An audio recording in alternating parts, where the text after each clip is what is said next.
Eu falo aqui de Campo Grande, Mato Grosso do Sul, e hoje nós estamos fazendo um encontro em parceria.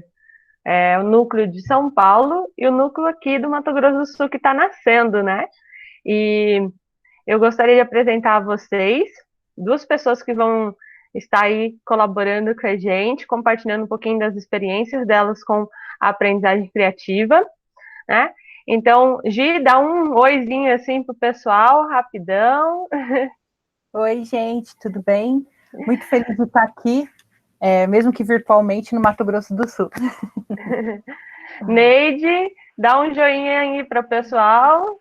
Oiê, tudo bem? Feliz também estar aqui com vocês. E vamos ter três mediadores essa noite. O João, dá um oi aí, João, para a galera. Olá, João é pessoal. do núcleo de São Paulo. Sou do núcleo de São Paulo e também é a minha primeira vez aqui no Mato Grosso do Sul. Estou gostando bastante. E vamos ter também aqui do núcleo do Mato Grosso do Sul, a Daiane e o Amauri. Dê um joinha pro pessoal. Sejam bem-vindos e bem-vindas. Então, eu vou compartilhar com vocês um pouquinho da nossa agenda de hoje. E agora nós temos uma nova função aqui, né? Que é o levanta-mão. Então, se vocês quiserem fazer qualquer pergunta durante a participação, basta vocês colocar a mãozinha aí do levanta-mão, que fica até mais fácil da gente interagir, ok? Nós vamos estar gravando, então pedimos para vocês que deixem aqui no chat que estão cientes da gravação, tá certo? E é isso, eu vou compartilhar com vocês a nossa tela inicial. Aqui, já compartilhei com vocês aí o Jamboard, que nós vamos estar... Opa, concluído. Que nós vamos estar hoje acompanhando. Tá todo mundo conseguindo visualizar? Sim? Ok. Então, qual que é a nossa ideia hoje? Nós vamos fazer essas boas-vindas bem rápido. O João vai falar um pouquinho sobre o núcleo de São Paulo, né? E convidar o pessoal a participar também.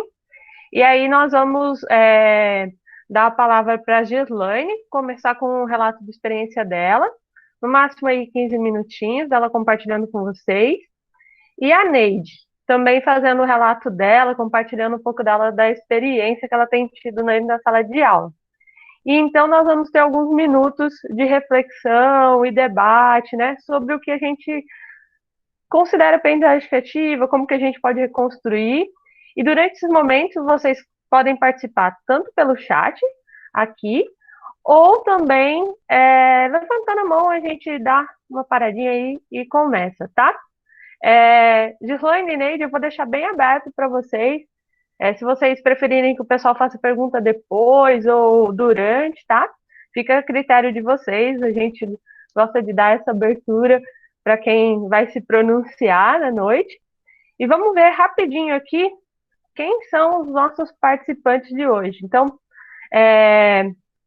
quem já apresentei a galera aqui rapidamente, mas quem são os nossos participantes de hoje? Vocês podem já ir preenchendo essa parte dos participantes. Se tem dificuldade, dá 2 cliques nessa bolinha, ó, ele permite a gente editar a nota, você coloca seu nome, de onde você está falando, né?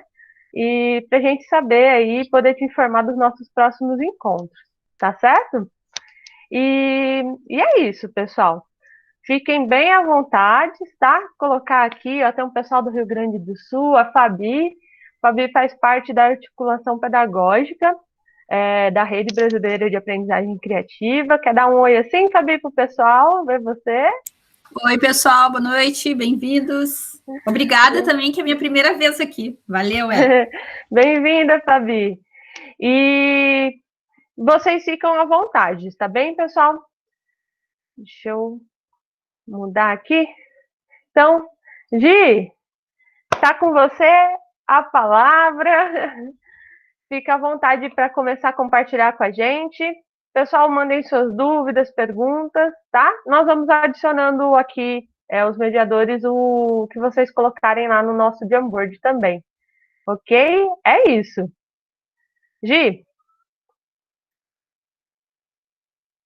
tá sem áudio, Gi. Tudo bem, gente? Primeiramente, queria agradecer imensamente a oportunidade, né, o convite da Ellen. A Ellen é uma pessoa muito, muito querida. A gente se conheceu quando a gente foi selecionada, né, pelo desafio da aprendizagem criativa, e ela foi para além, né, de conhecer o MIT, conhecer a Ellen foi um presente, assim, né, então eu gosto muito dela. A gente teve uma empatia imediata e mesmo à distância aí a gente continua. E eu espero que que essa aqui seja a primeira de muitas iniciativas que a gente realize juntas. Hoje na verdade, eu sou professora, né, da rede pública aqui de São Paulo. Atualmente estou na coordenação. Já tenho uma historinha aí, né? Comecei muito jovem lá na EMEI, né? Dando aula. E eu tenho uma história já longa, assim, com a educação pública. Eu sou engajada, né? Acredito muito na educação pública. Acabei fazendo mestrado em educação por conta disso, né? Meu projeto de mestrado foi desenvolvido também em escola pública. Então, eu vou falar um pouco aí das minhas experiências, né? E aí a Ellen falou, como vocês estão bastante empolgados aí com a questão do Scratch, tudo, eu trouxe um pouquinho de como eu descobri o Scratch. Então, eu acho que, apesar de já fazer um bom tempinho, eu acho que pode contribuir aí para inspirar vocês. E a ideia é a gente conversar e trocar experiências mesmo desse projeto, né? Dessa iniciativa que eu desenvolvi na escola em que eu trabalho. Eu posso compartilhar a tela? Pode compartilhar, Gi. Então, vamos lá. Vou compartilhar aqui a tela. E vou aqui apresentar para vocês. Vamos lá. Bom, Tá então vamos lá. Vou falar um pouquinho do Scratch, né? Promovendo a autoria, a criatividade na escola. E vou falar aí dos pequenos passos, né? Que a gente desenvolveu nesse projeto e como que foi essa relação a partir... fazendo esse projeto com crianças e adolescentes, né? Então, primeiro eu vou começar com uma pergunta. A Ellen disse que gostou muito dessa pergunta numa outra apresentação que eu fiz, aí eu trouxe para ela essa pergunta, né? O que te move, né? E aí depois, no final, a gente pode voltar nela também, né? A curiosidade ou a dificuldade, né? Então, a gente sabe que na educação pública, muitas vezes a gente encontra muitas dificuldades, né? E às vezes a curiosidade, às vezes a gente acaba sendo deixado de lado, mas muitos professores, essa dificuldade instiga a curiosidade para que eles procurem novas, né, formas de ensinar, formas de envolver o aluno e tal. Então, a ideia é falar um pouco disso com vocês, né? Então, eu vou falar desse projetinho.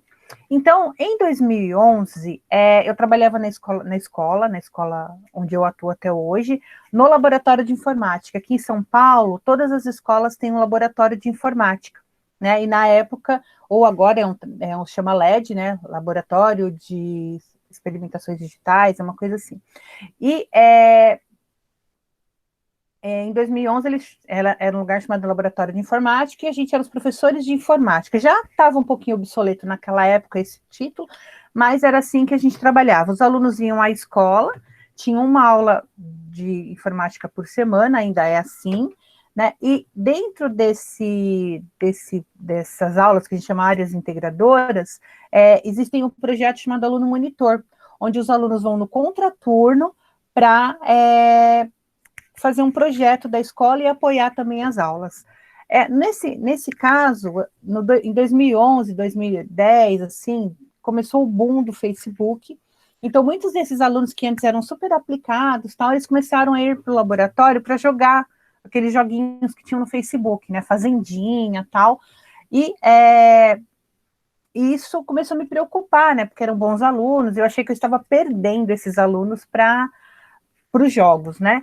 E eu já era uma professora que estudava games nesse momento, né, e estava numa outra frente dentro da escola de apresentar para os professores, principalmente dos ciclos dos anos iniciais, a importância de usar jogos na escola, né, na sala de aula. E eu sempre tinha uma dúvida, né, de como apresentar isso para esses professores, né, se a gente trabalharia com jogos de entretenimento, aproveitando para alfabetização, aproveitando os conteúdos, e os professores... E aí, nesse mesmo momento, os professores, eles estavam bem empolgados com essa ideia de trabalhar com jogos no laboratório, principalmente para apoiar a alfabetização. E aí eu convidei esses alunos para a gente fazer um projeto de jogos. Eu não era designer de games, mas a gente já tinha um histórico na escola de criar animações em PowerPoint. Então eu pensei, bom, se a gente cria animações, é possível criar algum tipo de jogo com alguma interatividade. Nesse momento eu estava pensando em algo bem simples, né? E aí, esse primeiro momento desse projeto, e aí a gente criou um projeto chamado Jogos do Riva, que a gente utilizava os jogos criados pelos alunos, a princípio jogos muito simples, até com alguns softwares de criação. Acho que quem é um pouquinho mais antigo com tecnologia, Hot Potatoes, JClick, que eram jogos de criação de atividades didáticas. E fui apresentando essas ferramentas para as crianças, e eles foram curtindo, gostaram da ideia, e foi uma busca intuitiva. A gente tinha esse projeto chamado Jogos do Riva, porque o nome da escola é Jogos Rivadavia, e a gente começou com essa busca, pensando em como achar tanto a solução para os alunos se engajarem no projeto para além dos jogos do Facebook, e como os professores, como responder a uma demanda dos professores que precisavam de jogos mais personalizados para as aulas deles. Então a gente olhou para essas demandas da escola e para os interesses dos alunos, estabeleceu esse diálogo com esses estudantes que iam na escola, então eu preferi não proibi-los de jogar, mas tentar que eles percebessem nos jogos que elementos eles poderiam trazer para essas atividades. Chamei eles para serem parceiros no projeto, e a linguagem e a ferramenta, ela não era a panaceia, ela não era o objetivo do projeto. O objetivo do projeto era construir atividades didáticas, construir jogos, e não aprender PowerPoint, aprender uma ferramenta. Enfim, nós começamos a construir, eles gostaram bastante, e aí, com criança, ela acaba se empolgando bastante, né? E eles começaram a construir jogos com os personagens que eles gostam, com as séries que eles gostavam, só que eles queriam jogos mais interativos, e eu falei, nossa, e agora, né? Então agora eu engajei todo mundo, né? Os professores super engajados também, os alunos, eles curtiram bastante, só que eu pensei, e agora, né? E aí eu comecei a pesquisar que tipo de programa, que software, que recurso poderia me atender, de maneira que os jogos pudessem ficar mais intuitivos, mais interessantes de se jogar, tivessem mais dinâmica, que os personagens pudessem pular. E aí eu encontrei uma plataforma chamada Scratch, e eu achei aquilo bem interessante. No primeiro momento achei um pouco difícil, tal. Falei, ué, né, o que eu vou fazer aqui, né? Mas eu vi que tinham muitas crianças, né? Achei muito interessante, vi que tinham crianças ali brincando, mas tinham poucos brasileiros nesse momento, nesse espaço. Apresentei para 2 alunos que eu tinha, isso já era fim de ano, fomos para casa, comecei a pesquisar, ver, comecei a me encantar pelo Scratch.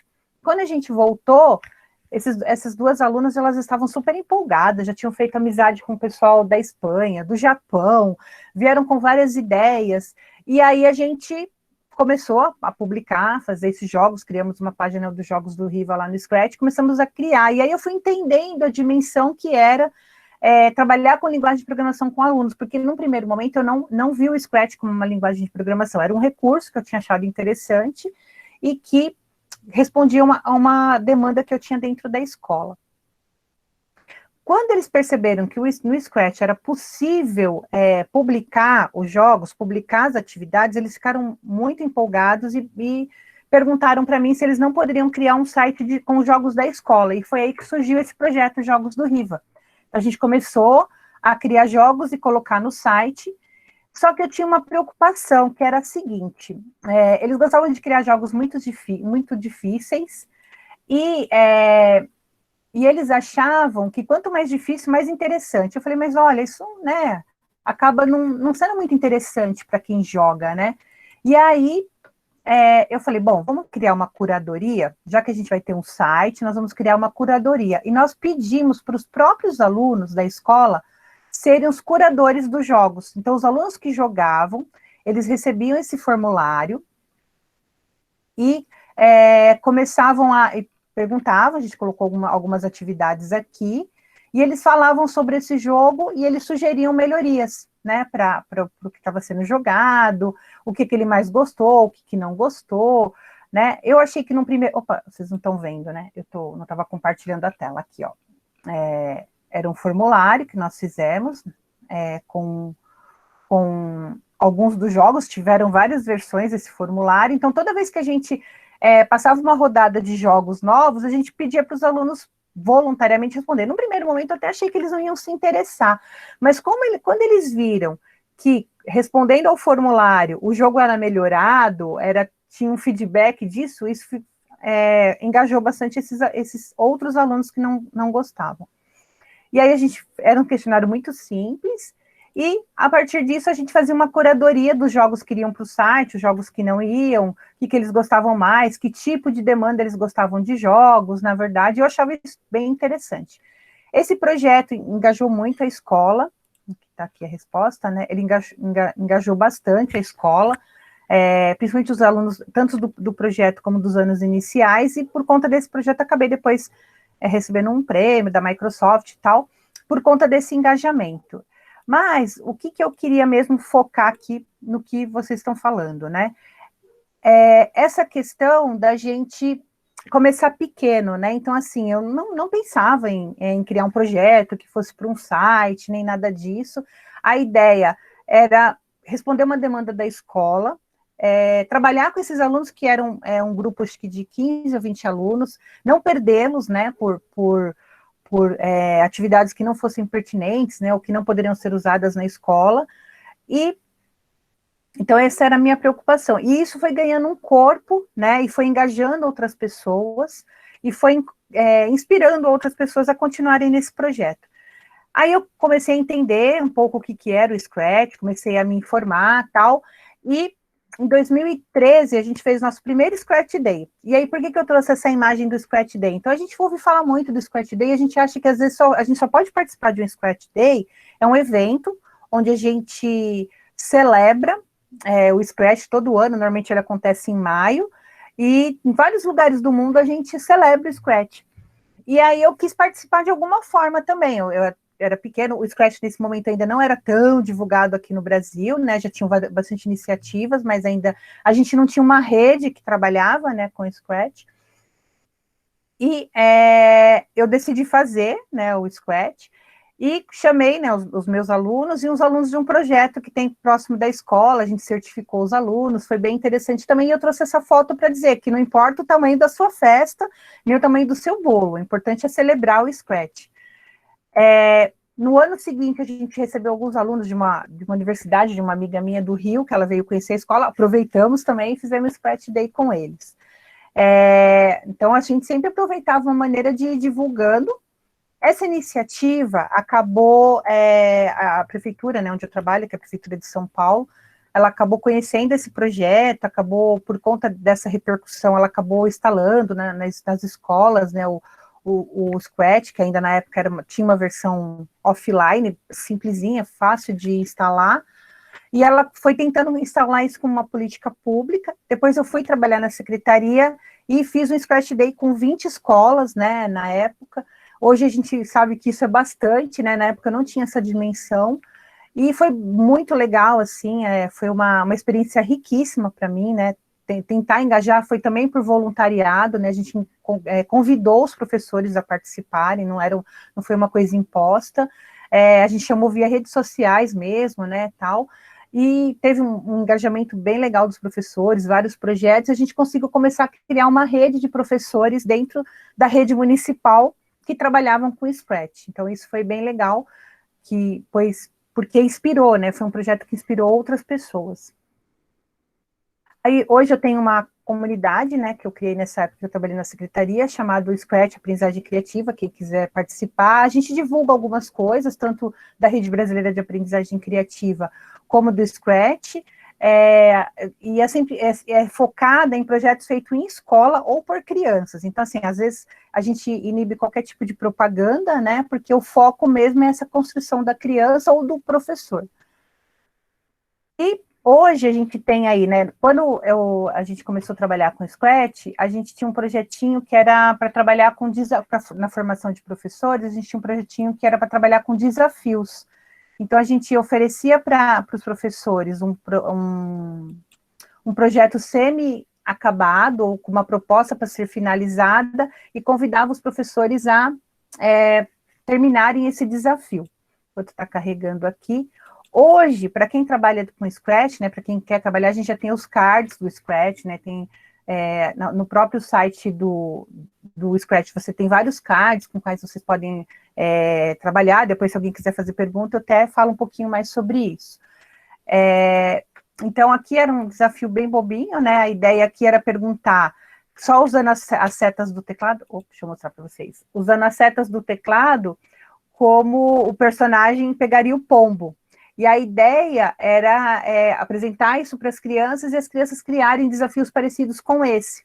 Por quê? Para trabalhar com o professor a ideia de que eles não precisavam ensinar todos os blocos, não precisavam ensinar de forma instrucional. Então, foi essa forma que a gente, quando estava na secretaria, tentou trabalhar com o Scratch. E aí fui tendo contato com a aprendizagem criativa, né, a partir desse projeto. Foi o projeto que fez com que eu encontrasse a aprendizagem criativa. Eu sou muito grata, né, por esse encontro. E aí fui entendendo como trabalhar com o Scratch nessa perspectiva da aprendizagem criativa, né. A atividade ou ação que a gente vai fazer com o Scratch, ela promove a construção de algo compartilhável, né. Quando a gente está fazendo essa atividade, esse algo é significativo para o aprendiz, né? Incentiva a troca de ideias e a colaboração, permite que o aprendiz explore novos conceitos, materiais e técnicas de forma livre e gostosa.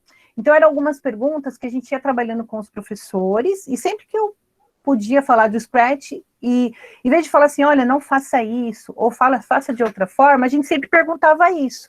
Olha, quando você está fazendo, né, quando você apresenta para o aluno, ou você fez uma criação, essa criação, ela promoveu algo compartilhável? Dá para você compartilhar essa criação? Dá para receber feedback?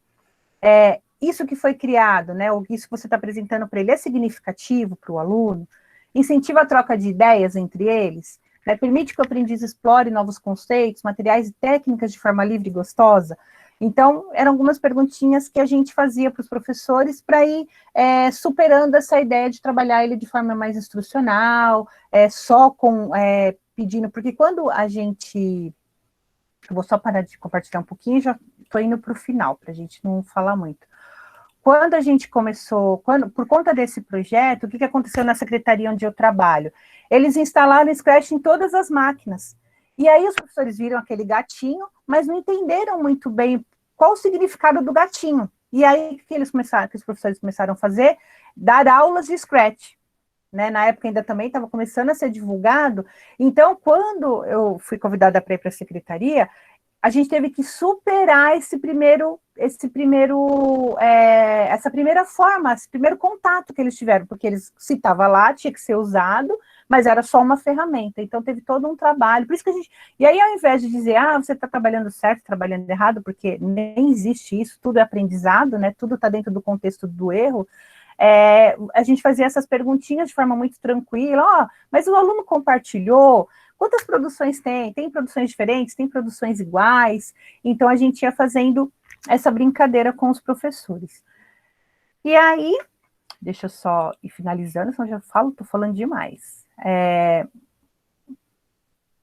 Eu estou indo para o finalzinho.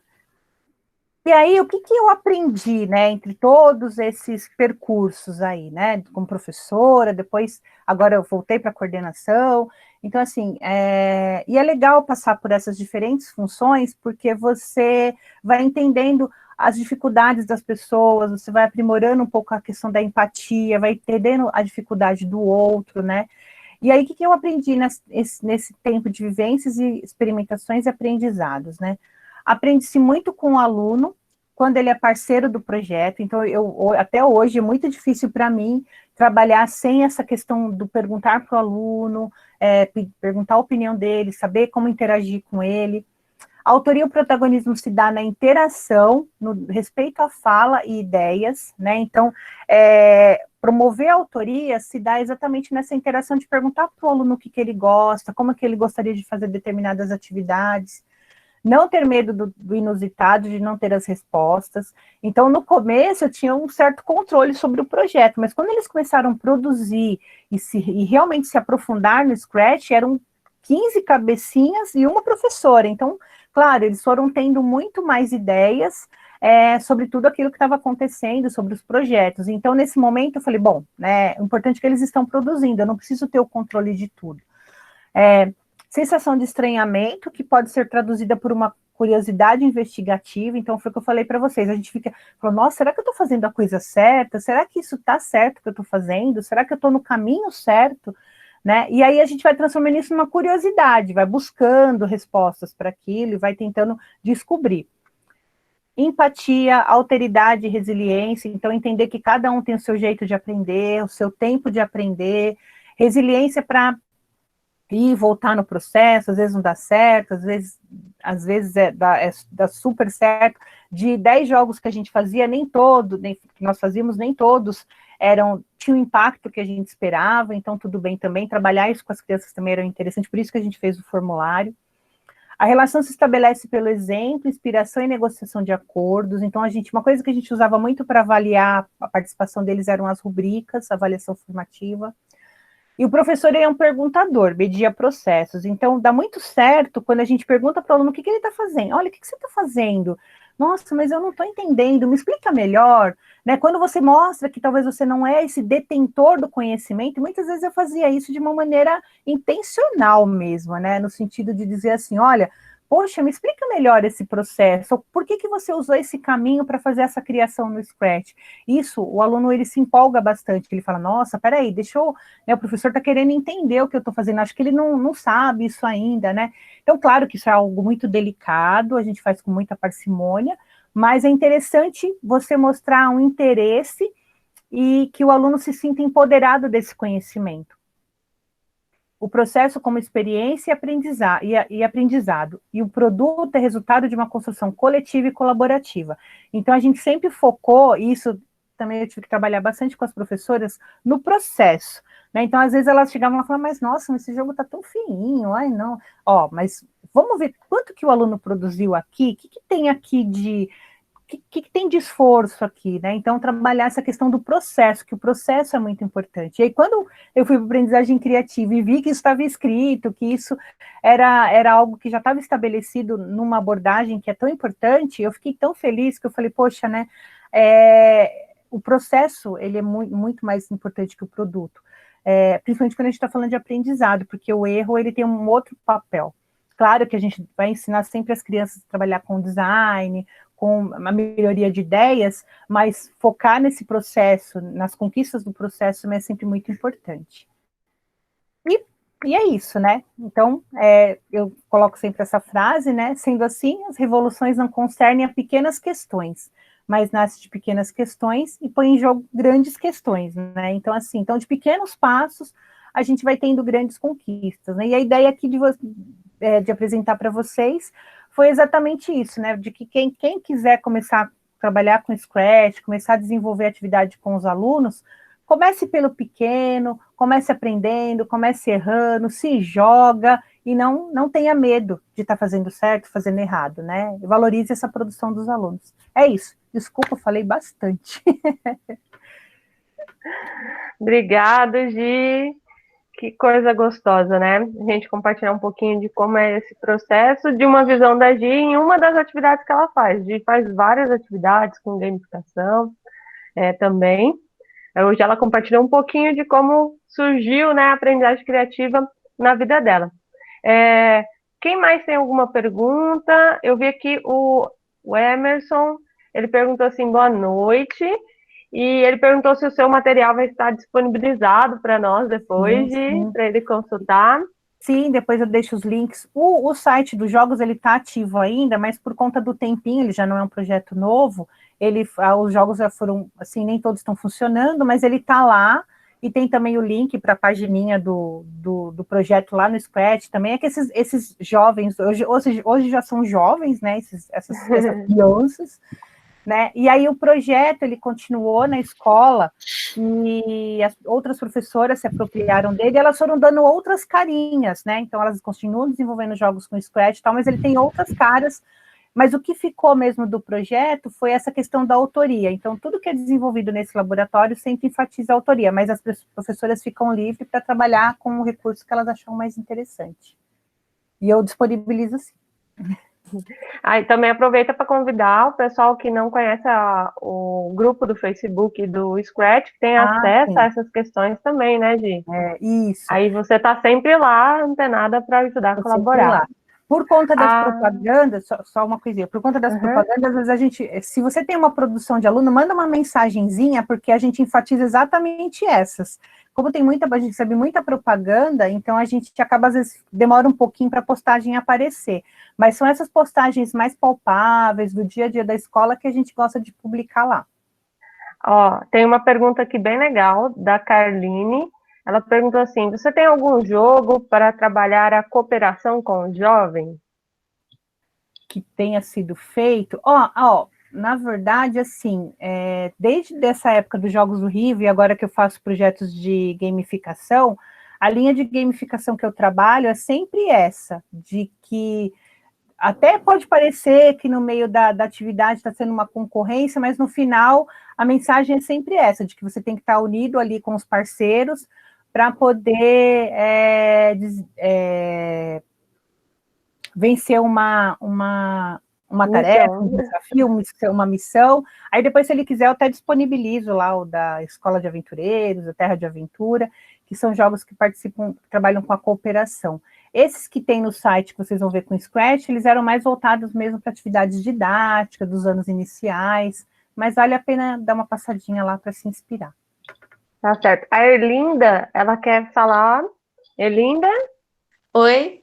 Oi, tudo bem? Tudo bem? Você? Estamos sim. Está com a palavra.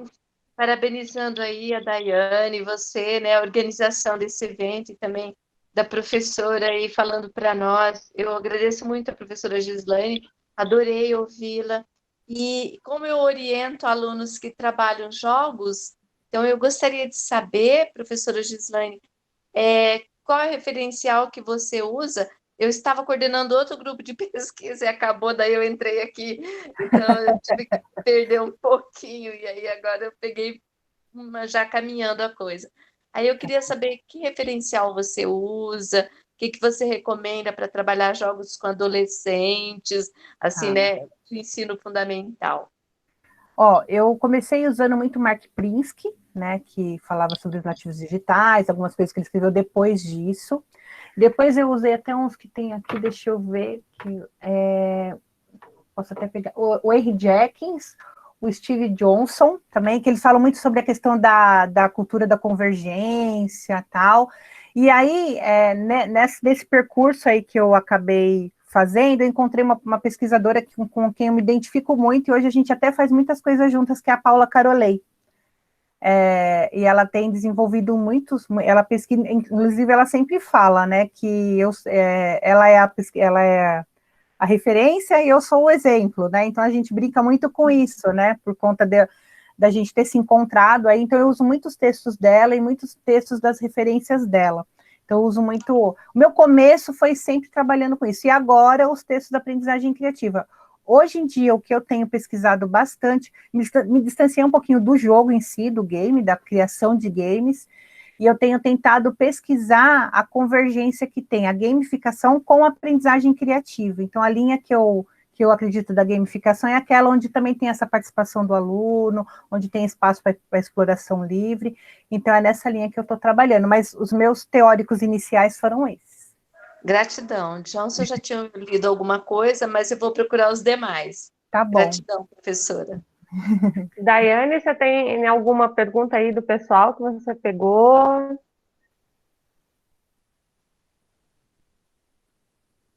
Só um pouquinho, eu estava aprovando várias entradas aqui. Tem do Rodrigo aqui, ó, Ellen. Do Rodrigo. Rodrigo Corbeira, essa atividade, professora Gislaine, é no contraturno? Quais são as séries, as idades dos aprendizes? Tá. Ela começou a ser desenvolvida no contraturno, no começo, e aí me incomodava muito o fato da gente não fazer isso estendendo para a escola inteira. Então, os outros alunos, eles jogavam os jogos, então eram alunos. A gente teve, ao decorrer do projeto, esse projeto durou, enquanto eu estive na escola, 5 anos. Ele tinha alunos, os meus mais novos, que começaram a trabalhar com Scratch 8 até 14.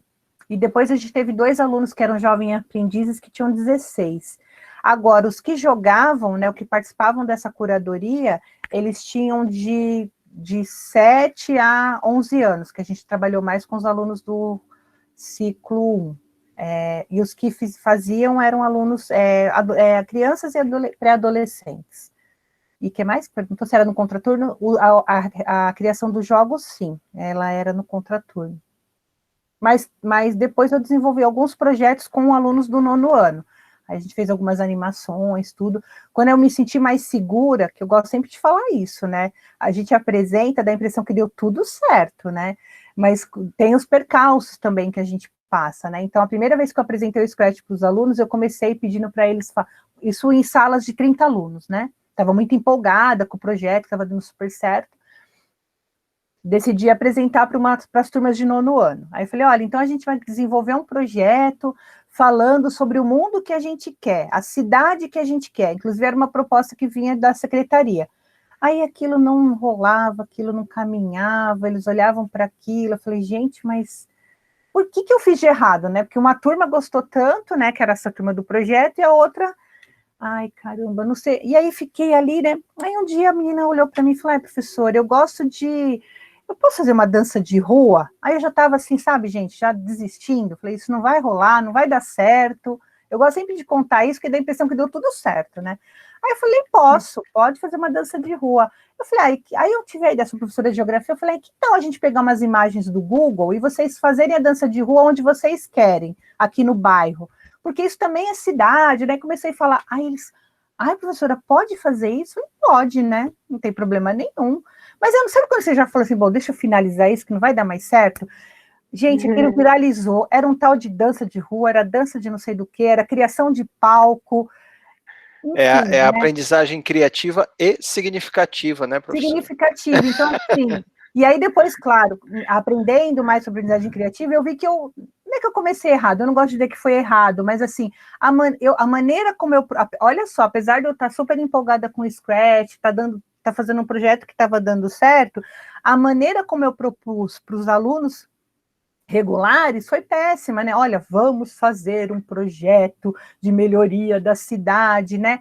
Então a gente foi aprendendo que isso não era legal para o aluno. Quer dizer, o recurso pode ser o mais fantástico possível, mas dependendo de como você propõe, ele perde significado. E assim como eles, nós também criamos expectativas algumas vezes, né?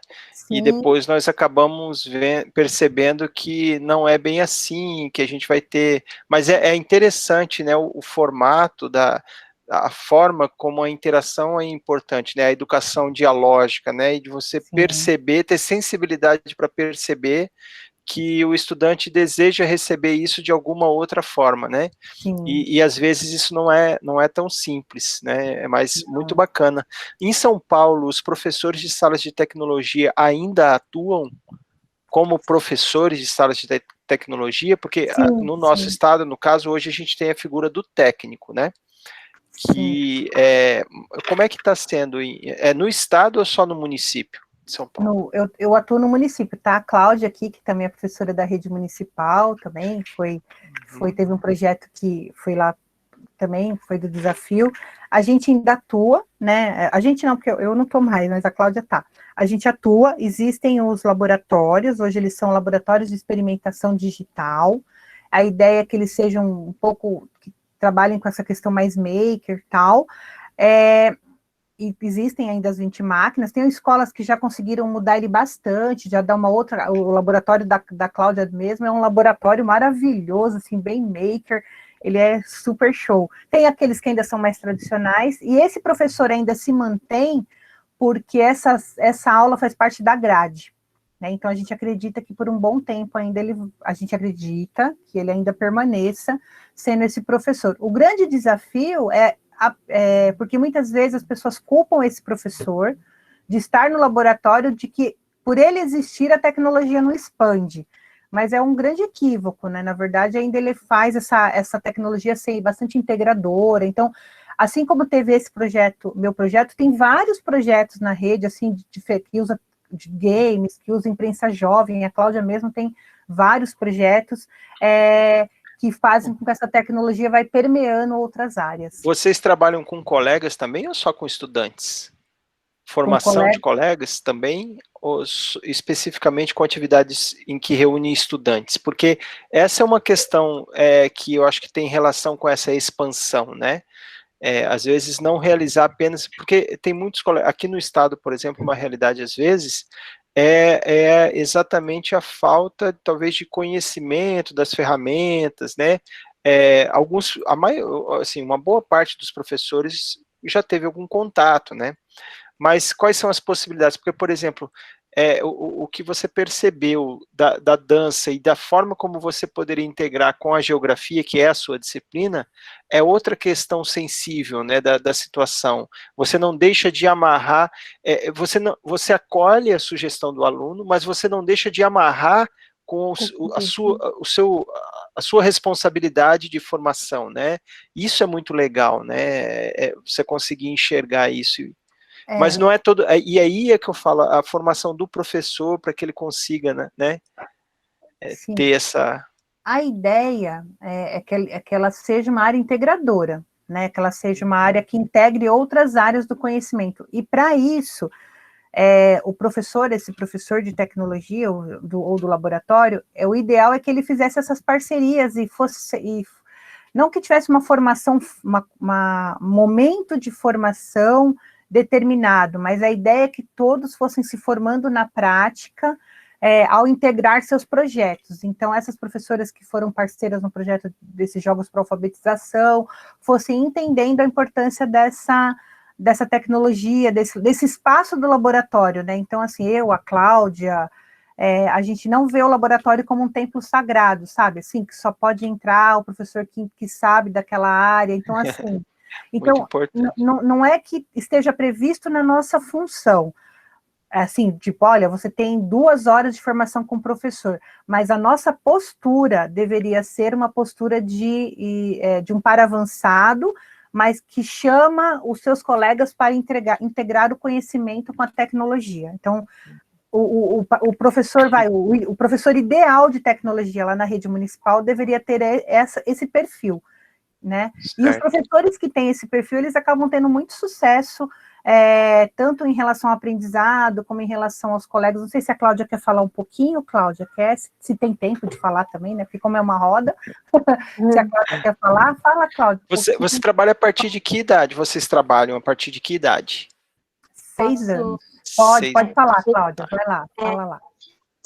Oi, boa noite, meu nome é Cláudia. Boa noite, Cláudia. Oi, Cláudia. Oi, e eu sou professora do Laboratório LED na rede municipal. A gente trabalha com os alunos de 6 anos a 14 e 15, que é do 1º ao 9º ano. Então, na grade curricular de todos eles tem uma aula no laboratório, ela faz parte do currículo. No meu caso, eu tenho mais os alunos do Fundamental 2, do 6º ao 9º, porque a gente tem 2 professores. Então, a minha colega da manhã trabalha com o Fundamental 1 e eu trabalho com o Fundamental 2. E a gente tem, todo ano sai uma normativa de como vai funcionar o laboratório. Então, na nossa normativa, a gente tem as aulas de docência compartilhada.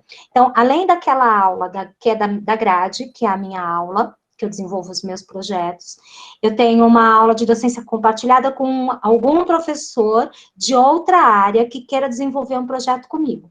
Então, por exemplo, eu trabalho com um professor de história e a gente faz um projeto sobre formação do povo brasileiro, que aí entra a matéria dele, e aí a gente usa as linguagens audiovisuais e os alunos constroem vídeos de stop motion sobre o tema que eles escolheram.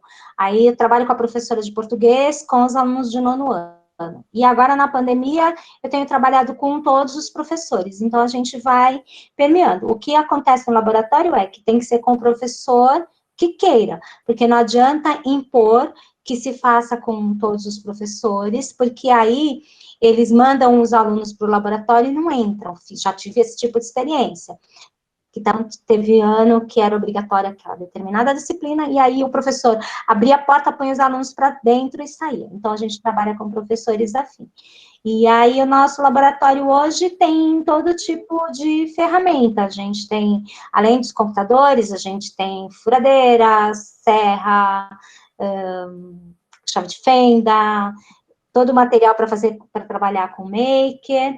Legal. A gente trabalha com linguagem de programação, a gente tem kit estruturado, trabalha com não estruturado também, e aí vai dependendo, e no caso dos professores do LED, a gente tem uma formação que é professor formando o professor. Então, a gente se reúne uma vez por mês na diretoria de ensino, todos os professores daquela região, e vai trocando suas experiências. Então, Muito por isso legal. que a gente acaba não saindo da rede. Mas, claro, tem aqueles professores que ainda estão quadradinhos, que ainda, né, trabalham, e para os professores que não são, é difícil entender que a gente não está lá para ensinar pacote Office. Eu acho que isso é o mais complicado de tudo, né? Mas E essas crianças de 6 anos, Cláudia, como que vocês trabalham com as crianças de 6 anos? Porque tem o Scratch Júnior, que ele não faz uso de programação, é uma programação menos textual e mais visual, né? E para quem não, geralmente para quem não é alfabetizado, né? Vocês usam o Scratch Júnior com as faixas etárias mais baixas? A gente ainda não está usando o Scratch Junior, porque ele é meio que uma novidade, eu ia experimentar esse ano, mas a gente faz a programação desplugada, a gente pega os cards, a gente legal. pega os comandos do Scratch, e aí a gente faz com as crianças. Então, a gente propõe desafios. Então, um é o robozinho e os outros têm que... Eu falo assim, então esse é o robozinho, ele tem que ter o desafio, você tem que chegar até a porta. Então, eles vão dando os comandos. E outros jogos. E a gente usa muitos jogos como, por exemplo, os alunos da GI, que criam jogos, a gente entra na rede e os nossos alunos usam os jogos que outros alunos criaram, de outras escolas. Então, usa muito dos da GI, tem outros professores que também trabalham com isso, e a gente vai usando... Legal. Vocês têm Arduino nesses laboratórios? Esse material. Vocês têm Arduino nos laboratórios makers? Temos, sim. Acho que eu sei. É o Arduino Uno? Mas a gente tem um outro, a gente trabalha com o kit da Ato, que tem o Arduino embutido com... Ele tem as portas USB. A programação é como a programação do Arduino, mas ele facilita para a criança. Mas a gente tem também o Arduino Uno para os alunos mais avançados. E eu trabalho muito com o Microbit, que aprendi com o João Adriano. Microbit, E vocês sabem que tem uma versão do Scratch que conversa com o Arduino Uno. Vocês chegam a usar também no laboratório? Ainda não, essas coisas são novidades. Esse ano a gente ficou meio impossibilitado com a pandemia. Puxa, muito... Mas o papo está muito legal, mas a gente vai voltar para uma sessão de perguntas gerais daqui a pouco, né? Que a gente vai se empolgando e é assim mesmo. Mas está muito legal. Quem quiser também já deixando lá no Jamboard as suas perguntas, se não tiver caixinha pode criar, tá? Que daí a gente traz essas perguntas que não foram resolvidas depois. Mas de forma geral, eu deixei aqui no nosso chat algumas informações sobre o Scratch, a nova plataforma do Scratch Brasil, que tem um apoio super bacana para os professores. O portal da rede, que também está desenvolvendo alguns cards, transformando esses cards para trabalhar com vocês, né? E aí vocês podem conversar mais sobre essa parte, porque agora nós temos uma segunda pessoa para compartilhar com a gente, a Neide. Ela é professora também da educação infantil, ela também é da rede municipal, né? Só que daqui de Campo Grande. Pesquisadora super apaixonada pela infância, escritora, contadora de história. Ela vai compartilhar um pouquinho para nós, né? E ela é aqui do nosso núcleo do Mato Grosso do Sul. E aí hoje a gente vai ver esses dois momentos, né? Da rede pública. uma da rede pública do município de São Paulo e um pouquinho da rede pública do município de Campo Grande. E a gente poder ver um pouquinho de como cada um está contribuindo de uma forma diferente. Neide, você está aí? Dá um oi para o pessoal, está com a palavra. E depois a gente faz a sessão aí de perguntas gerais, pessoal. Eu agradeço, né, ao convite das meninas por estar aqui compartilhando. E um pouquinho diferente da Gi, né? O meu trabalho é na educação infantil. Voltei para a sala de aula esse ano, num ano atípico aí, né, para todos nós. E aí algumas inquietações, né? Porque a educação infantil tem todas as suas peculiaridades. E como que a gente faria isso no ano de pandemia, sendo que a gente teve contato aí com as crianças apenas um mês e pouquinho, né, antes do distanciamento. Meu trabalho nessas questões da aprendizagem criativa, nesse momento, não está envolvendo diretamente a tecnologia ou a sala de informática e coisas assim, né? Mas tem todo, claro, um trabalho por trás disso, porque é o meu trabalho nessa mediação, nessa condução, mas eu vou compartilhar um pouquinho, eu nunca compartilhei aqui, a Daiane ela vai me salvar, caso eu não consiga, né, Dai? Ela falou para mim mandar nela. Eu não vou achar, Daiane, você compartilhe para mim, por favor. Eu compartilho, peraí. Eu estou sempre participando no Meet como espectadora nas reuniões da escola, né? E então, assim, como eu vinha falando, o meu trabalho sempre foi mesmo por esse viés da aprendizagem criativa, não que antes eu tivesse esse olhar ou essa perspectiva, eu sempre colocava muito como a questão da educação lúdica, que é mesmo o que eu acredito, o que eu trabalho, né? Mas aí agora a Daiane veio esse ano para mim com a novidade, me mostrando o material, me apresentando e me incluindo nesse núcleo maravilhoso. E aí eu consigo, então, né, falar um pouquinho dessa aprendizagem criativa. Daí eu consigo passar ele ou você tem que passar para mim? Ah, tá. Muito obrigada. Bom, eu tenho que passar. Muito obrigada, minha filha. A gente se chama de filha, tá, gente? Não liguem, mas é uma coisa bem particular de anos aí. De muitos anos. De muitos anos de histórias juntas, inclusive de algumas ludicidades, né, feitas. Muitas. Então, com a pandemia, pessoal, como a gente ia dar continuidade a esse trabalho que tem que ser lúdico, que tem que ser prático, que tem que ser tão diferenciado na educação infantil. A gente aqui no município de Campo Grande, como em outros estados também, que eu tenho colegas aí em parceria, está trabalhando com o caderno, ou de experiências, ou de atividades. Mas eu não acredito que a educação infantil seja somente algo formatado, algo no papel. Eu precisava ir além. E eu sempre tive uma relação, uma postura de abertura com as famílias, de tamanha interação. Eu já estava burlando o sistema, porque eu tinha um grupo de WhatsApp da minha sala antes da pandemia começar, só que é porque eu estava fora de Mato Grosso do Sul, então eu não sabia que tinha um decreto da Secretaria Municipal onde não podia ter grupo de WhatsApp por alguma situação ocorrida no passado. Mas eu tinha, porque lá eu compartilhava foto e os momentos da sala de aula, porque eu sou assim. Uma coisa, para mim, vai conectando outra. E aí, eu simplesmente, quando veio a pandemia, inseri diretor, porque eu nunca escondi que tinha grupo, inseri direção, coordenação e dei continuidade ao meu trabalho.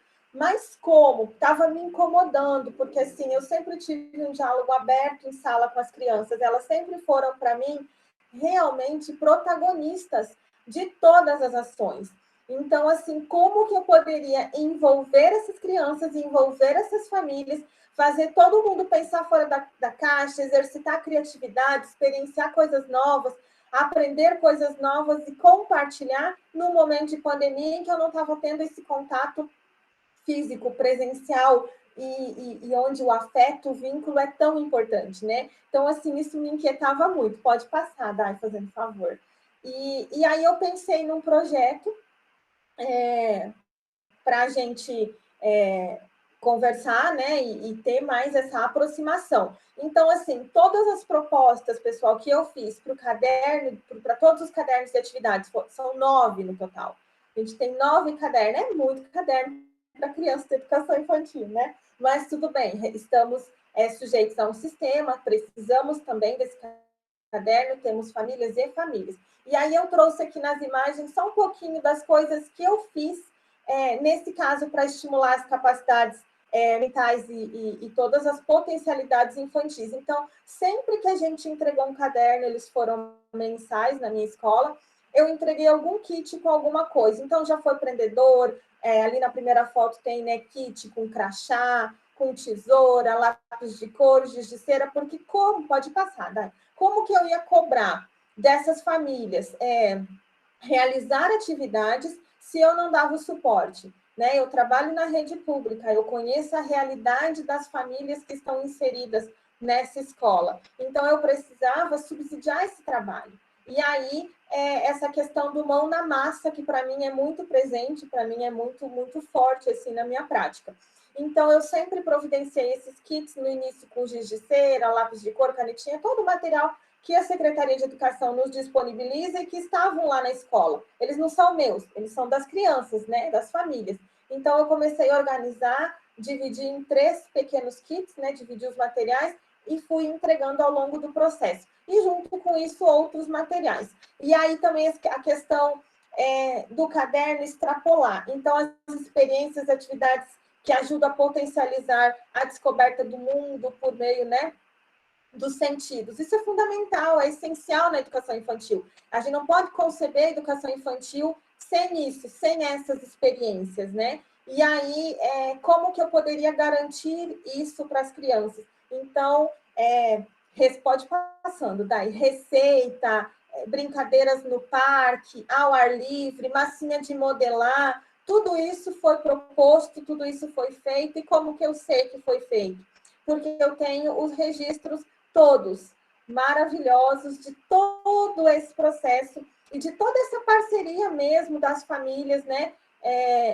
E a todo momento, assim, eu com uma posição de abertura. O nosso grupo na escola, ele ficaria aberto só no nosso horário de aula, de 7 às 11, mas eu sempre estendi, porque não tem como a gente cobrar das famílias que tem toda uma organização, né, particular, e estão trabalhando, sempre estiveram trabalhando mesmo durante esse período, de que eles estivessem fazendo todas as coisas no momento que eu estava, digamos assim, em sala, né? Não teria como eu exigir isso. Então, eu sempre deixei o meu grupo aberto, eu sempre produzi muito material, então, a mesma medida que eu incentivava as crianças e que essas atividades, essas propostas mais lúdicas e mais makers estavam nos nossos cadernos, eu também fazia, né? Porque eu tinha que mostrar para elas que eu estava fazendo alguma coisa.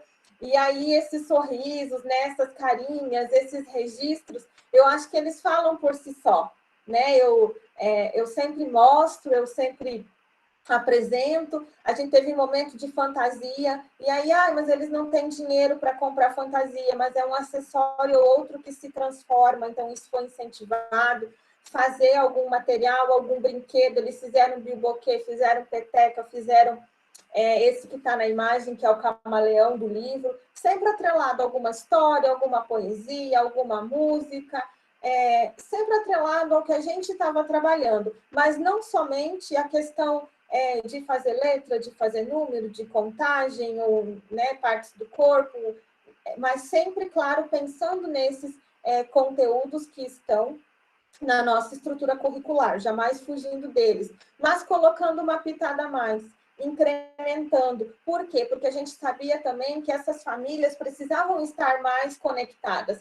Essa é uma experiência que está aparecendo aí, foi muito legal, foi da Casa Sonolenta, então é uma história de repetição, e ela fez muito sucesso, e esse menininho, os dois contaram a história, a gente tem vídeo das crianças contando a história do jeitinho deles, a maneira deles, com as famílias ajudando, então isso é muito bacana de ver. E a todo momento eu sempre frisei que o importante era ter a participação das crianças, então as atividades elas são postadas no grupo do jeitinho delas, né? Não é a mão do adulto. O adulto pode ajudar? Pode, claro que pode, né? Deve. E aí a questão da criatividade que a gente vê também. Hoje mesmo eu tive que rir, eu mandei uma atividade, era a música do Pintinho Amarelinho, que eles gostam muito, e aí eles tinham que fazer uma dobradura do Pintinho. E eu sempre mando sugestões, mais de uma. E teve uma família, uma criança, que mandou exatamente um pintinho igual, até com rabisco na asinha. Então, quer dizer, assim, é a participação da família, é a forma como conseguiu fazer, né? Isso tudo é valorizado e a gente está criando aí um portfólio para ser entregue agora, um portfólio virtual, né? Que vai ser disponibilizado agora para as crianças e para as famílias no final do ano. E esse, pessoal, foi um projeto, porque como estava me inquietando muito, por mais que eu estivesse fazendo muita coisa nos cadernos, enfim, ainda assim estava me inquietando e eu precisava, porque eu sempre trabalhei com projetos da educação infantil, projetos esses advindos do que as crianças gostariam, né? Então, ouvindo elas. E aí, eu fiz uma pesquisa, eu usei para isso o Google Forms, eu não coloquei aqui, mas eu usei o Google Forms, perguntando para as famílias, né, quais seriam os interesses, e aí vieram algumas respostas, e a gente decidiu, então, pelo projeto, quanta poesia cabe embaixo do guarda-chuva. E aí eu monto esse cenário todo para cada nova poesia que a gente elegeu, inclusive com algumas do Manuel de Barros, que é nosso poeta aqui, né, do Mato Grosso do Sul. Vai ficar devendo os vídeos, Neide. Então, Daiane, eu até tenho aqui, eu tenho vergonha. Não que eu seja muito envergonhada, não sou. Mas eu tenho e eu faço vídeos. Então, assim, eu procuro trabalhar o projeto nos sábados letivos, que são muitos. E sábado letivo nunca rende muito na escola, né? A gente que é professor sabe. Quanto mais, gente, nesse momento de pandemia, né? Mas tem dado super certo. Junto com o projeto, eu mandei para casa das famílias um caderno de fofurices, que era o caderno da escola deles, com as letras, explicando o projeto, as letras, né, dessas poesias e tal. E aí, atividade para ser feita. E as crianças agora estão devolvendo os cadernos de atividades e elas não querem devolver o caderno de fofurices. Os pais estão relatando mais eles não querem porque ele é todo enfeitadinho, todo bonitinho, né? Então, eles não querem entregar. Pode passar, Dai, que eu acho que tem o registro da escola agora. Porque, esse são momentos, né, que a gente faz com eles, dessas aprendizagens significativas. O Arthur está ali com uma partezinha do caderno, de quando eu lancei o projeto. A Sofia fazendo uma careta, porque uma das nossas aulas nesses sábados também foi de fantasia, outra foi de fazer careta. E aí, assim, eu coloco todo mundo para gravar áudio, para mandar um videozinho, e eles estão super participativos, as devolutivas estão sendo muito boas. O Arthur ali, de novo, ele está fazendo a borboleta, né, da poesia As Borboletas, e aí eles optaram, a família optou por fazer com carimbo dos pés. Isso é uma coisa da família, como eu falei, eu mando sugestões, né, e eles fazem, a criação é deles, pode passar, Dai. Acho que eu já estou indo para o finalzinho. Bom, como vocês podem ver, eu vou conectando uma coisa a outra, esse é o meu jeito de trabalhar, eu não consigo trabalhar diferente e não conseguiria fazer diferente mesmo nesse momento. E aí, enfim, todas essas situações vivenciadas nesse período, e aí o projeto que tem sido lindo, e do projeto eu preciso falar de parcerias, porque a Ellen falou, né, quando teve aquela primeira fala, eu achei muito interessante, daí eu já conectei uma coisa a outra, do quanto é importante essas parcerias, mas do quanto a gente encontra dificuldade nisso também, né? Nem sempre a gente encontra pessoas que compartilham das mesmas ideias, dos mesmos interesses. Eu estou numa escola que é bastante tradicional, então a única assim, que se destaca sou eu. Esses dias eu fui para a escola para fazer a entrega dos cadernos, toda vestida, fantasiada com aquelas roupas que vocês viram no guarda-chuva, porque essa sou eu, não poderia ser diferente. Mas quando a Ellen falou naquela primeira reunião sobre essa questão da parceria e das dificuldades que ela também tinha encontrado, eu falei, bom, o projeto eu já tinha passado ele para colegas do grupo 4, que é a turma que eu atuo, né, na escola, mas elas optaram por não fazer, porque as turmas que elas atuam têm especificidades, não dão tanto retorno, e elas disseram, não, Neide, a gente não vai fazer.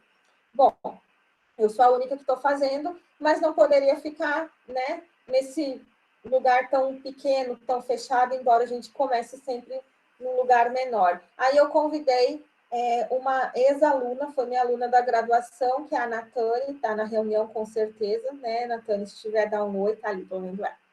E a Leide Mara, elas são professoras também da educação infantil, e nesse momento de pandemia, inclusive, elas criaram uma página no Instagram, né, onde elas dividem também sugestões, contação de história, material, tudo feito, produzido por elas, muito bem editado, Caixa Criativamente, o nome da página, é super legal, eu super recomendo. E aí as meninas fizeram para mim, né, cada uma fez a poesia, uma gravou a casa, a outra gravou o leilão de jardim, e aí a gente compartilha com as crianças, e eu falo, né, que não é, naquele dia não é a Proneide, mas que são outras professoras, e daí dessas parcerias, de todas essas intencionalidades e realizações desse ano, a gente optou também por escrever um livro, né? Então, é o que eu falo, uma coisa vai conectando a outra, esse livro já era para ter saído, mas aí, considerando todo esse trabalho, todo esse percurso, a gente optou por dar uma atrasadinha, só eu e a Maraísa, a outra autora, mas a gente tem a participação não só dessas meninas que eu falei da Caixa Criativamente, como outras professoras que eu não conhecia, que eu não tinha relação, ou umas que eu tinha também, e elas estão apresentando os seus relatos, as suas vivências na educação infantil nesse período de pandemia.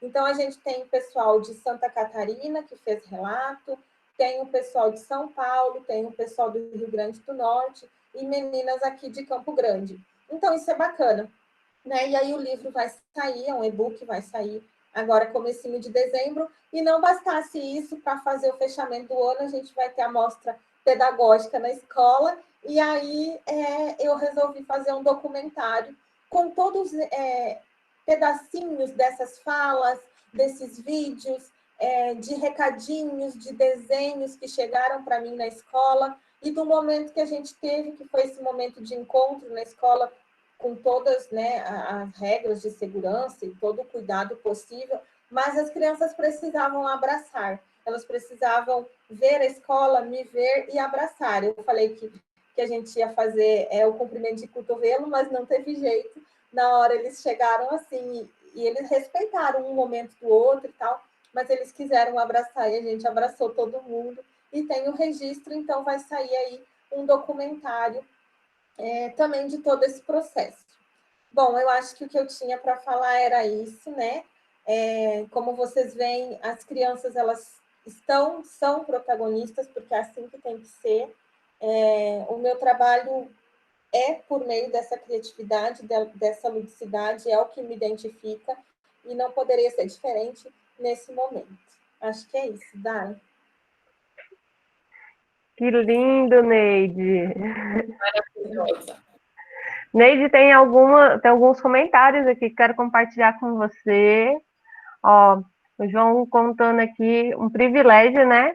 Poder trabalhar com educação infantil, e tanta liberdade, é tão compensador. A Natane também, né, sobre os registros, são realmente muito lindos, né? E ela compartilhando que foi maravilhoso gravar a poesia com você, o projeto muito incrível. Também fiquei apaixonada, da vontade de ir lá escutar você contando as histórias para as crianças. E o guarda-chuva, para cada poesia, a gente tem um cenário de acordo com a poesia, né? Então, assim, é toda uma organização, porque assim, a gente acaba envolvendo a família. Se tem coisa que eu não sei, eu vou pedir para alguém, e aí eu coloco um fundo verde, o chroma key. Então, assim, é todo o envolvimento da família. Tem que esperar a rua ficar silenciosa, né? São todas situações que a gente vivencia. E ó, tem uma perguntinha que o pessoal deixou aqui. Qual foi a maior dificuldade, né, que você sentiu nessa quarentena com as crianças, nesse trabalho à distância?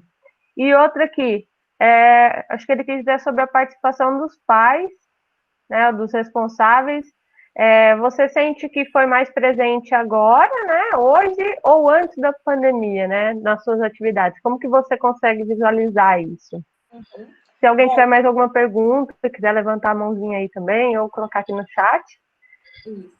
Com relação à dificuldade, gente, eu acho que a maior dificuldade é você cativar, conquistar o pessoal da própria escola, nem a questão das famílias, né? Mas de você poder cativar e encontrar parceiros mesmo, porque o trabalho solitário não é um trabalho legal. Ele se torna legal quando a gente consegue, né, dividir com outras pessoas. Então, assim, a minha maior dificuldade nesse ano foi nesse sentido, assim, por estar também numa escola que é um pouco mais tradicional e que a gente tem que respeitar, né? Mas dentro da sala de aula, e agora, no caso, a sala de aula é o WhatsApp, que é o nosso contato, né? É uma opção da escola também. Eu posso criar, eu posso fazer diferente, né? E é isso que eu tenho feito. Com relação à participação dos pais, sem dúvida, está muito maior agora. Eu passei um tempo fora de sala de aula, mas estava em função de coordenação e de direção, né? E a gente sabe o quanto é difícil a gente ter a participação dos pais em reunião pedagógica, quando a gente chama, quando a gente manda um recadinho, né? Esse ano, antes da pandemia, a gente fez uma reunião, eu me apresentei, falei quem eu era, e eu falei que eu tinha mestrado e que eu estava caminhando para um doutorado, tanto que tem uma das menininhas, a Sara, ela me chama de doutora Neide, é muito engraçado, ela não pode me chamar de professora. Mas a participação dos pais está muito mais efetiva nesse momento, e assim a gente percebe que tem um olhar cuidadoso deles com os professores. Eu acho que eles estão conseguindo agora perceber o quanto que o professor trabalha, porque eles estão tendo algumas funções, né, as funções que são nossas, né? Embora a gente faça todo o material, quem tem que sentar e orientar as atividades são eles. Então, a participação está bem bacana nesse momento. E como é que você conseguiu, Neide, mobilizar os pais? Porque assim, e outra, se essa mobilização você percebe como sendo significativa, né, que essa é uma situação, né, você como professora enxergando a sua turma, né, mas tendo a necessidade dos pais. A quantidade de pais que participam é significativa e que meios, que mecanismos você utilizou para conseguir com que eles se envolvessem? Mauri, eu acho que o jeito que eu apresentei aqui é o jeito que eu sou e é o jeito que eu trato todo mundo. Então, com os pais, eu também sou assim. Eu sou sincera, eu sou espontânea e, ao mesmo tempo, eu uso alguns artifícios para cativar, lógico. Os kits foi algo que cativou eles, né? Porque eles ficavam até mais interessados do que as crianças para ir na escola, porque sempre que eu mandava o kit, eu também mandava um mimo. Então, da Casa Sonolenta foram os fantoches, eles já ganharam máscara. Sempre eu mando alguma coisa diferente para as crianças. E outra coisa que eu acho super importante, que eu sempre compartilhei com as meninas que trabalham na escola e que tem, assim, essas questões de que não estão tendo tanta participação dos pais, eu gravo vídeo, gente, sempre, não só os vídeos, assim, de história ou de alguma coisa, mas eu gravo pequenos vídeos individuais para as crianças, falando com eles mesmo, individualmente, e mando para a família, e faço áudio toda semana na terça-feira, porque na segunda é meu planejamento. Então, na terça-feira, eu mando um pequeno videozinho ou um áudiozinho. Quando eu percebo que aquela família não está participando muito, né? Porque a gente consegue visualizar. Aí eu também vou no privado, chamo, converso, mas assim, eu ouço relatos, Mauri, de professores, mas eu tenho medo de mandar muita coisa no grupo e a família me xingar. Eu não tenho esse medo, porque eu mando vídeo meu conversando, eu mando áudio, eu mando um link de história, eu mando um link de jogo, alguma coisa que eu acho interessante, e eu nunca tive problema. Então, vou te dar uma sugestão. Você disse que escreveu um livrinho aí com os relatos das crianças, né? Não, os relatos são nossos de professores. No documentário vai ter alguns relatos das crianças. Tá, eu acho que você deveria escrever um livro para os colegas também, porque eu acho que você está reunindo método, organização e algumas características, não apenas características que você obteve a partir do seu estudo, né, como mestre que você já é, né, o que eu acho fantástico para a educação básica, né, no nosso país. Infelizmente, a gente tem poucos mestres e doutores atuando na educação básica, isso é ruim, não é legal, né, eu acho que a gente deveria ter mais, né, mas mais do que a sua qualificação, você é uma pessoa, é um ser humano fantástico, assim, você tem uma eloquência e uma forma de se apresentar e de falar, uma retórica, né, a gente, né, que eu presenciei, por exemplo, no professor Fragelli, que apresentou o método 300, que é uma metodologia ativa, ele também é uma pessoa muito eloquente, né, e eu acho que isso é fundamental, para a gente conseguir, porque com as crianças eu acho que a gente não precisa de tanta eloquência, é carinho e é acolhimento, mas com os pais, eu acho que a gente tem que ter uma capacidade, então assim, fantástico, eu acho que eu compraria o seu livro, viu, se você for escrever. Se a Nete fosse a professora do meu filho, por exemplo, na escola, depois você passa para mim o nome da escola, porque o meu filho estuda no município, no Geraldo Castelo, sabe? E, assim, são professores excelentes, eu gosto muito do trabalho da escola, acompanho, mas realmente eu percebo, às vezes, a visão que os pais têm em relação ao trabalho do professor. Eu presenciei isso, porque a escola também tem um grupo no WhatsApp, sabe? E sempre que eu posso, eu saio em defesa da nossa classe. Mas é fantástico, parabéns mesmo pelo trabalho. Obrigada. E você falou, né, da participação dos pais. Em termos quantitativos, né, a gente tem aí 23 alunos nessa turminha. Que não estão participando, são 3. E todos têm justificativas bem interessantes, assim, que eu não vou expor aqui, mas são justificativas muito pertinentes para essa não participação. Então, isso é muito significativo, né? E isso você... é muito importante para mim. Você fechou ainda com chave de ouro, porque você fez a busca ativa, então você identificou exatamente o motivo daqueles que não estão participando. É mais importante ainda o trabalho, quer dizer, não é só o quantitativo, você está preocupado também em saber, então assim, parabéns de novo. Tá? Obrigada. Vou ficar esperando o seu livro. Vamos sim, eu já fui nas casas, eu fui vestida de caipira entregar, fui, gente. Fantástico. Ela foi na casa de cada um dos alunos, gente, para entregar uma cestinha de festa junina. A escola não dava essa abertura, até porque eu era nova na escola, né? Eu entrei esse ano, já entrei com esse negócio da pandemia, e aí a escola não me deu muita abertura no começo. Eu falei, bom, se eu não posso receber as crianças aqui no drive-thru, eu vou então para a casa das crianças, ponto. E aí eu fui. E os diretores ficaram sabendo até depois, por terceiro. Sempre tem neolinguarudo para contar. Na hora que eu estava fazendo ação, não que eu não fosse contar, claro que ia. Mas, assim, foi na hora. Aí me ligaram, você tá? Eu falei, estou, está sendo maravilhoso. Mas é isso, né? Eu te agradeço, Mauri, pelas palavras. Parabéns. Gente, muito legal essa roda de hoje. Tomando a visão, assim, de cada momento diferente, né? Fundamental 1, Fundamental 2, Mato Grosso do Sul, São Paulo, desafios muito parecidos que a gente encontra e a forma como cada um de nós pode transformar esses desafios, né? A gente veio com aquela pergunta, né? O que nos move, né?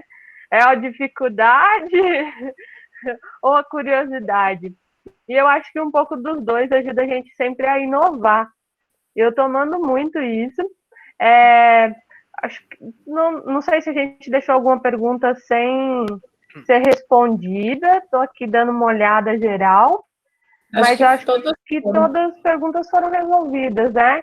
Alguém gostaria de falar algo um pouco rapidinho aí antes da gente encerrar? Eu quero só agradecer a Neide, minha amiga da vida e da profissão. Quando eu descobri a aprendizagem criativa, eu logo falei, Neide, eu tenho certeza que isso aqui é a sua cara, a gente só não sabia o nome.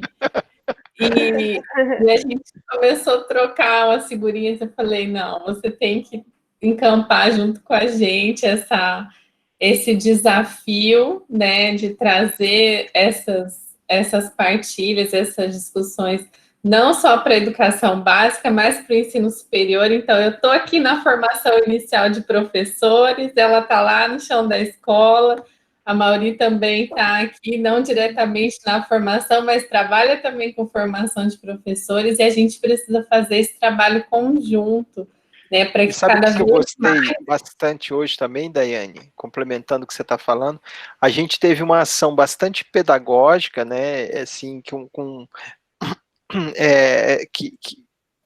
envolve a relação, né, a criança, né, os pais, né, e a gente teve um exemplo muito bacana do uso da tecnologia, né, na educação também, que é minha paixão, né, então é fantástico, assim, eu tô realmente muito satisfeito de fazer parte do grupo, né, e até da articulação, porque eu tô, por meio da tua área de conhecimento, de tantos colegas que você tem na área de pedagógica, né, a parte mais científica aí da Ellen, né, que é uma física, né, e essa parte tecnológica, eu acho que a gente está conseguindo reunir tantas experiências bacanas e que muitas vezes não estão muito diretamente ligadas. Veja, a Neide apresentou algo que ela praticamente não usa computador, não usa, né, mas tantas ideias bacanas e que você consegue implementar, né, na computação a gente tem, na área de educação em computação, a gente tem o que a gente chama de computação desplugada, em que a gente trabalha com materiais sem o uso do computador para ensinar conceitos de computação, e é muito legal isso, sabe? Então, nossa, hoje eu tô realmente, vou dormir extremamente satisfeito, nem sei se... Foi incrível, foi incrível. E eu acho que é um pouquinho disso, né? Quem quiser conhecer mais, tá aí os nossos canais na tela para você, conhecer um pouquinho mais do manifesto, conhecer um pouquinho mais da aprendizagem criativa. E antes da gente encerrar aqui, eu gostaria de agradecer muito a Neide, né, por estar compartilhando, conhecendo um pouco mais dessa experiência no Fundamental 1. A Gislaine, Gi, você sabe, a gente trabalha junto na equipe pedagógica. A Gi praticamente está aqui dentro de casa e eu dentro da casa dela, 24 horas, a gente todo dia compartilhando, criando junto, buscando coisas para ajudar também outros professores, né? E eu acho que essas rodas, quando a gente compartilha, a gente começa a encontrar outros parceiros, mesmo distantes. Enquanto a Neide estava compartilhando, eu já estava imaginando, nossa, imagina os alunos da Neide compartilhando uma historinha com um amigo virtual deles através do Scratch, né? Como que a gente podia conectar essas pessoas? Porque, assim, a Maurício perguntou, mas criança não alfabetizada consegue trabalhar com Scratch? Eu já vi cada coisa incrível, eu já vi criança de 6 anos, 5 anos, apresentando o que ele fez de um jogo inteiro, assim. Mas tem só uma característica, viu, Ellen? Né? Mas tem só uma característica, que o Scratch, ainda que ele seja textual, ele também trabalha com cores e encaixes, né? Então isso facilita. Blocos, mas né? O meu filho, por exemplo, ele entrou numa escolinha de programação e robótica, e o professor um dia tentou trabalhar com um editor de texto para eles programarem uma sequência de código. Ele não fez, ele desanimou. Ele Nem queria... até eu ia chorar. Esse processo de migração do gráfico para o textual é algo que realmente faz parte dessa transformação, dessa ascensão cognitiva, né, do aluno, né, do infantil para o juvenil, né. Ó, tô vendo aí, já tô identificando um monte de gente no chat aí que é da área de tecnologia. Pessoal, eu tô à disposição aí pra gente trocar, viu? Ó, Rodrigo, Cláudia, Lucas, tá? Então... E antes da gente fechar aqui, eu queria dar alguns minutinhos, João, do Núcleo São Paulo, quer compartilhar um pouquinho, convidar o pessoal para conhecer o pessoal daí, contar como foi essa experiência com a gente. Obrigado por aceitar nosso convite de juntar um pouquinho da roda de vocês com a nossa. Nossa, fiquei muito feliz. Foi uma experiência excelente. Mesmo conhecendo a Gi há tanto tempo, eu nunca tinha ouvido ela relatando, assim, do começo, meio e fim nessa experiência que ela teve, né? Fiquei muito feliz de saber. E a professora Neide, assim, não vou nem dormir direito hoje, só lembrando das histórias que ela contou, né? Que ela andou aprontando, principalmente esse ano. Foi fantástico, assim, o relato. Bom, a gente está aqui com algumas pessoas do Núcleo São Paulo, então temos aqui eu, a Cláudia, a Gi, né? Nós somos um núcleo antigo, a gente até existe antes desse conceito de núcleos existirem, né? Porque a rede Brasileira de Aprendizagem Criativa acabou começando, entre aspas, né, em encontros que aconteciam na cidade de São Paulo. Depois ela foi se expandindo e fez mais sentido a gente começar a chamar esses encontros fora da cidade de São Paulo de núcleos, né? Então a gente tem um núcleo também na cidade de São Paulo desde 2016, né?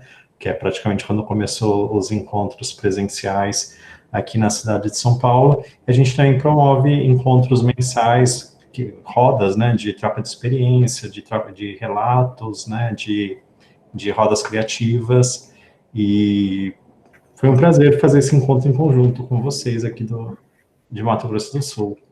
Obrigado a todos. Obrigada a você, João. Tá aí a fotinha de alguns membros da equipe, né, que faz parte da articulação do Núcleo de São Paulo, aceitaram o nosso convite, estou muito feliz. Espero a gente ter outras oportunidades de fazer compartilhamentos dessa forma, que a gente pode se conectar e descobrir que não está mais sozinho, né? O Lucas comentou aí que ele não está mais sozinho. Não está, Lucas. Agora você tem um grupo muito grande para te acolher, de pessoas de várias áreas. Somos um cardume, né, Ellen? Exatamente, o nosso cardume da aprendizagem criativa, né? E já deixo aqui convite para vocês, para fazer parte do nosso grupo do WhatsApp, do Núcleo do Mato Grosso do Sul, para quem ainda não faz parte, e venham compartilhar com a gente a nossa última roda do ano, vai ser dia 9/12, vai ter a participação do Amaury, contando um pouquinho da experiência dele. Pessoal da tecnologia, hein? Lucas, Rodrigo, Cláudio. E vai ser muito maravilhoso. Em breve a gente vai compartilhar mais detalhes sobre essa roda. E eu acho que vocês vão gostar bastante, que nós vamos compartilhar a experiência de um professor do Rio Grande do Sul, que ele transformou a escola pública dele em uma escola de referência. E o Amaury contando um pouco da experiência dele, né, fazendo essa conexão em outro nível, que é de como fazer essa formação, né, Amaury? Para os professores irem, né, para a rede pública. A robótica pedagógica, E vai ser maravilhoso, eu espero todo mundo lá. Alguém quer falar mais alguma coisa? Eu só quero falar que a gente tem que tirar uma foto. Quem puder abrir a câmera para eu fazer eu vou fechar a apresentação. Todo mundo dá um sorriso. Sorriso bem bonito.